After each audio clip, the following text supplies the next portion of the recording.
অর্ধেক রান্নাই দেখি এখন আলু দিয়ে শুরু হয়। যাই হোক, এটা হচ্ছে পরশুর দিনের অর্ডার। ধোকা। ও, আলু মানে ওটা ধোকার তরকারি তৈরি হচ্ছে এখন।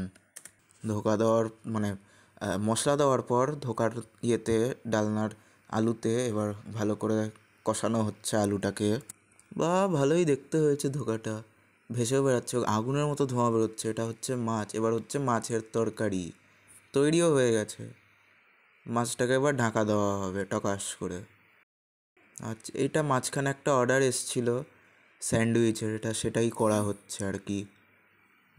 স্যান্ডউইচটা খুব সুন্দর গন্ধ বেরোচ্ছে, মানে মেয়োনিজের দিয়ে মাখা হয়েছিল স্যালাড, ওই মানে শসা টসা, সেটার খুব সুন্দর গন্ধ বেরোচ্ছিলো। আর এটা ভাত তোলা হচ্ছে, এটা হচ্ছে ভাজার আলু করলা ভাজা, সাথে আছে ডাল, সাথে ডাল আছে, ভেজ ডাল টাইপেরই ডালটা, একটু টমেটো টমেটো ওসব অনেক কিছু দেওয়া আছে।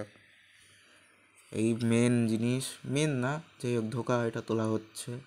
ধোকার তরকারি শুকিয়ে গেছে এখন ঝোলটা, তার জন্য একটু ড্রাই ড্রাই সুন্দর সুন্দর লাগছে দেখতে, নাহলে তখন খুব ঝোল ঝোল লাগছিল, ধোকা দেখা যাচ্ছিল না। এবার হচ্ছে এটা মাছ, মাছের তরকারি তোলা হচ্ছে, মাছের ঝোল, তরকারি বলবো না ঝোল বলবো কে জানে। এটা তোলা হচ্ছে। তোমরা যদি অর্ডার দিতে চাও তাহলে অর্ডার দিতে পারো, আমাদের এখন অনেক কম অর্ডার আসছে। কোনো যদি বড় সড়ো অর্ডার দিতে চাও, অনেক কয়েকজনের বেশির দিতে পারো। এটা ডিম তৈরি হচ্ছে। হ্যাঁ, যেটা বলছিলাম, অর্ডার দিতে পারো।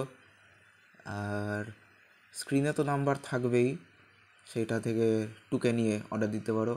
আমি ডিমটা একদম লাস্টে গিয়ে তুললাম, ভালো লাগে নাকি, হয়ে গেছে তারপরে তুললাম ভিডিও।